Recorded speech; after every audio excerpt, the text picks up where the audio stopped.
Hi, welcome to the Node.js video training.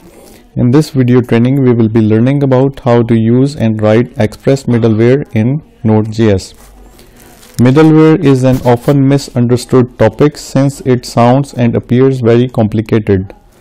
But in reality, middleware is actually really straightforward.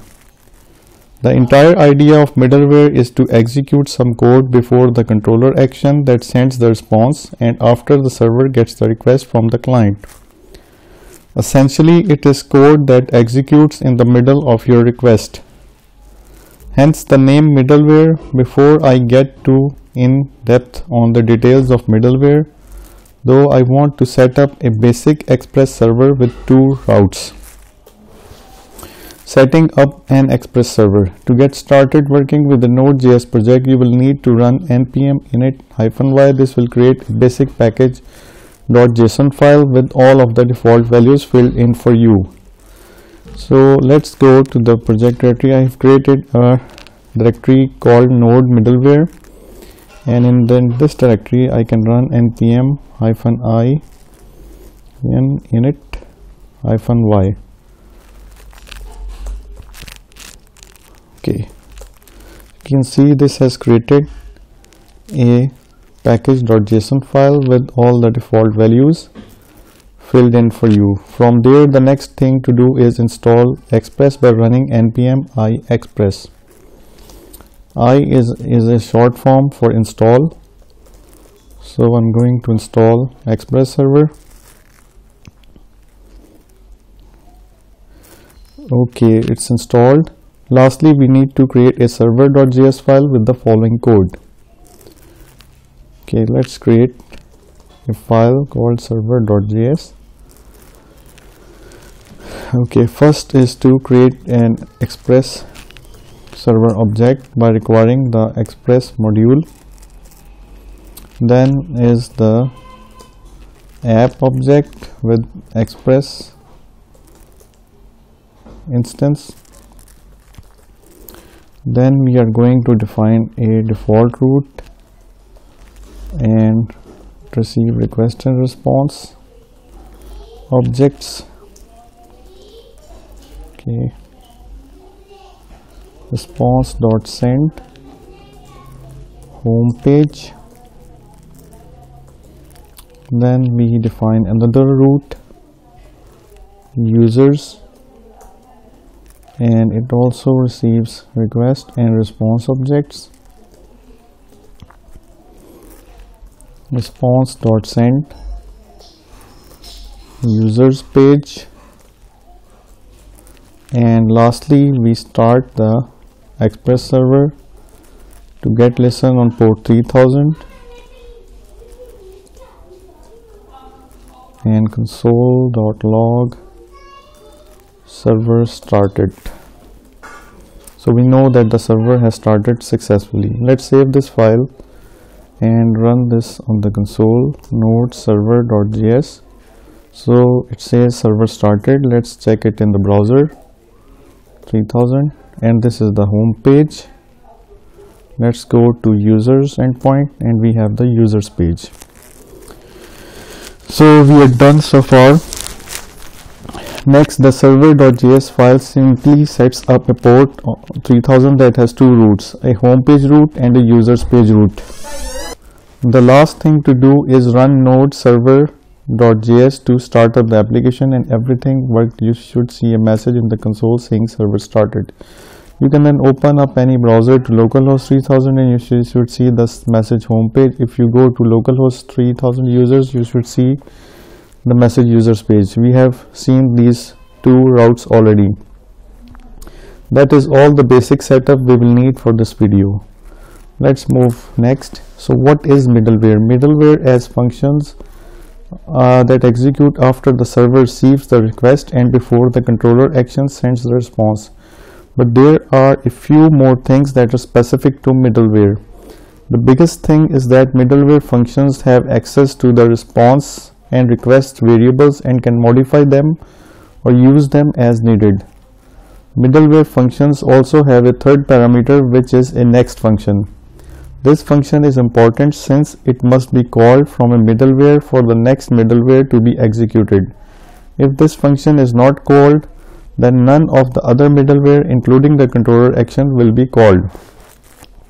This is all a bit difficult to understand just from text, so in the next section we are going to create a logging middleware that will log the URL of the request a user makes. Okay, how to create logging middleware? As I mentioned in the previous section, middleware takes three parameters: request, response, and next. So in order to create a middleware, we need to create a function that has those three inputs. Okay, let's create that function right here. Function logging middleware, and it receives request, response, and next variables as inputs. Console.log inside middleware. Okay, we now have the shell of a basic middleware function defined with some placeholder content, but the application is not using it. Express has a few different ways you can define middleware to be used, but for this example we will make this middleware execute before every single controller action by adding it to the application level. This can be done by using the use function on the app variable like this: app.use logging middleware. So we need to add it right up here, app.use logging middleware. So we are directing our application to use logging middleware as a middleware. The application is now using the middleware that we defined, and if we restart our server and navigate to any of the pages in our app, you will notice that in the console the message inside middleware appears. This is great, but there is a slight problem. The application now loads forever and never actually finishes the request. This is because in our middleware we are not calling the next function, so the controller action never gets called. We can fix this by calling next after logging. So right in the logging middleware function we need to add next. Okay, now if we restart the server, you will notice that everything is logged correctly and the web page is properly loading. The next thing to do is actually log out the URL that the user is accessing in the middleware. This is where the request variable will come in handy. Let's see the current state of the project. Okay, if I go to users page, I see inside middleware. If I go to home page, again I see inside middleware, but I'm not sure which route the user have used. So for this we need to update the logging middleware function. Okay, let's add another code to our logging middleware function. So I'm going to use the tick function, tick character $new date. This will display the date to ISO string. Okay, and here I'm going to use the request dot original URL and the tick function. Okay, that should be it. Now let's restart the server again, and if I go to the home page, you see I have the date time and I have the URL / which means the home page or the landing page. Now if I go to users page, I see the timestamp and I see the user's URL. So we are logging the information correct now, which is more useful. The logging middleware is now working 100% correctly on all the routes in the application, but we have only scratched the surface on the usefulness of middleware. In the next example, we are going to take a look at creating a simple authorization middleware for the user's page. Advanced middleware example. To get started, we need to create another function to use as middleware. So let's create another function, authorize users access.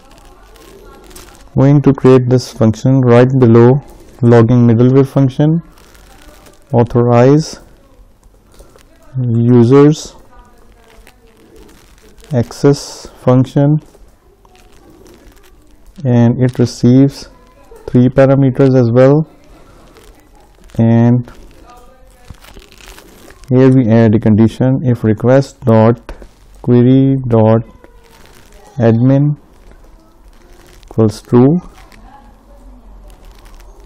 then we can say request dot admin is really true, and let the user move on to the next step in the application and let him in.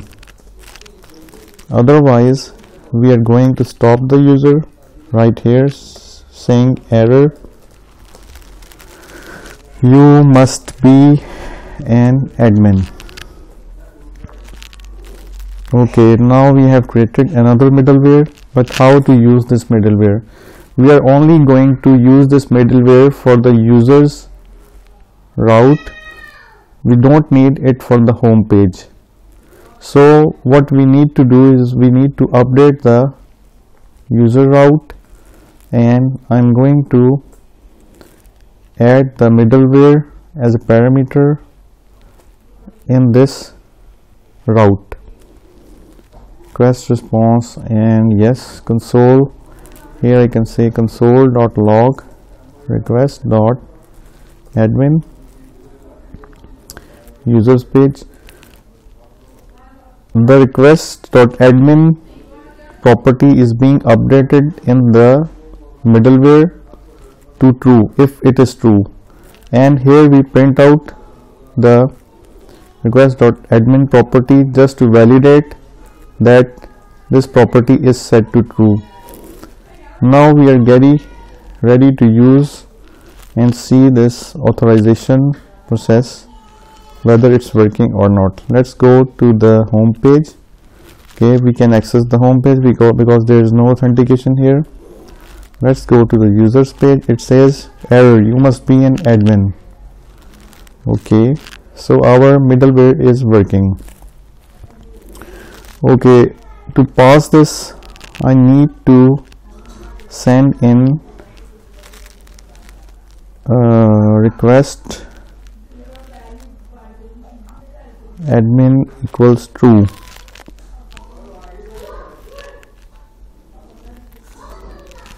So if I say admin equals true, it gave me access to the users page as well.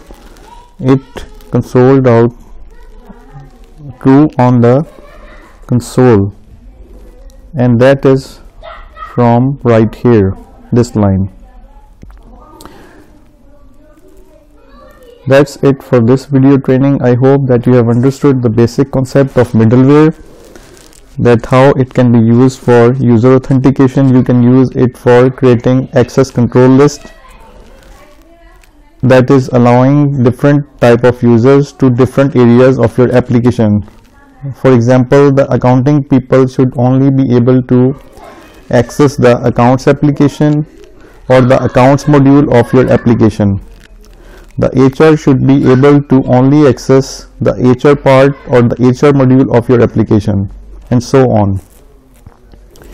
If you like this video, don't forget to subscribe to my channel. You can download this code from my GitHub repository.